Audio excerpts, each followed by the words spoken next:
After a fellow Monroe collector posted footage claiming to show damage to the dress, its collector hit back at the claims and said with confidence she did not ruin the famous gown.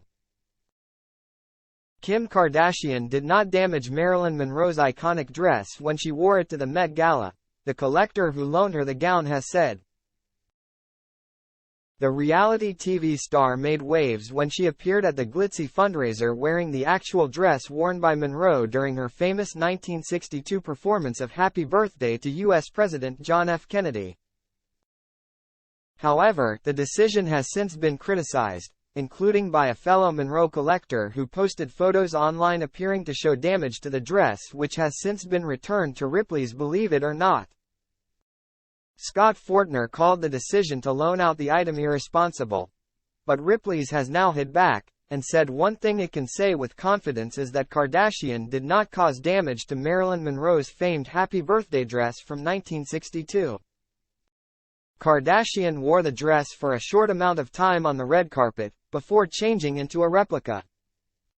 From the bottom of the Met steps, where Kim got into the dress, to the top where it was returned, the dress was in the same condition it started in, said Ripley's VP of Publishing and Licensing, Amanda Joyner, who was continuously with the dress the day of the gala and during transport from Orlando to New York. In a blog post, Ripley said there was already damage to the dress when it acquired it at auction in 2016 for $4.8 million. A report written on the dress condition in early 2017 states, "A number of the seams are pulled and worn," it said. This is not surprising given how delicate the material is.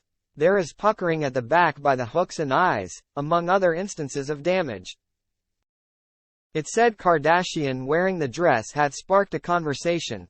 No matter which side of the debate you are on, the historical importance of the dress has not been negated, but rather highlighted. An entirely new group of young people has now been introduced to the legacy of Marilyn Monroe. Ripley said it will continue to exhibit the dress in as is condition through the autumn. The International Council of Museums has since issued a statement, discouraging collectors from loaning out historical garments to be worn. It said, although the dress belongs to a private collection, the heritage must be understood as belonging to humanity, regardless of which institution has custody of the property. As museum professionals, we strongly recommend all museums to avoid lending historic garments to be worn, as they are artifacts of the material culture of its time, and they must be kept preserved for future generations.